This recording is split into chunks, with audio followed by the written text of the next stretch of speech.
და მაშინვე გონება არ დამიკარგავს. დავით ტუშური და მისი სამი მეგობარი ლისზე დამშრალი ტბის ახლოს ვარჯიშის დროს ნაღმის აფეთქებისას დაშავდნენ. ტუშური მძიმე დაზიანებების გამო ამ დრომდე რესპუბლიკურ საავადმყოფოში წევს.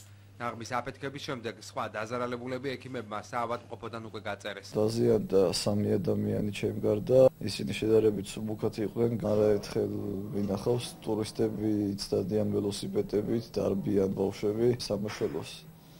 რაოდენ ესეთი არ უნდა იყოს მტკივნეული ეგ თემა, GPS-ი არ ქონდათ უბრალოდ რომ კოორდინატებით მოსულიყვნენ. სხეულზე მათ აღენიშნებოდათ მრავლობითი დაზიანება, იქნებოდეს ქვემო კიდურებზე, გულმკერდის მუცლის მიდამო. დღესდღეობით ამ პაციენტის დამაკმაყოფილებელი მდგომარეობა თქვენ იხილეთ ეს პაციენტი რჩება კლინიკაში.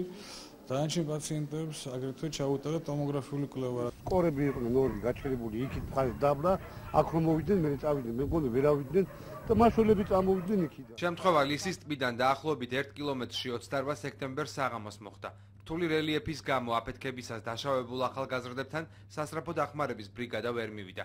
ამიტომ ექიმებამდე დაჭრილები მაშველებმა მიიყვანეს. მაშველები სასწრაფო პაჟარ-კამანდა და ისინი სულეთად მოვიდნენ, ეს წინ მოზევდათ პატრულის მანქანა. ტერიტორია დაუსახლებელია, თუმცა რამდენადაც ირკვევა მონადირეები, სპორტსმენები და მწყემსები იქ ხშირად მოძრაობენ.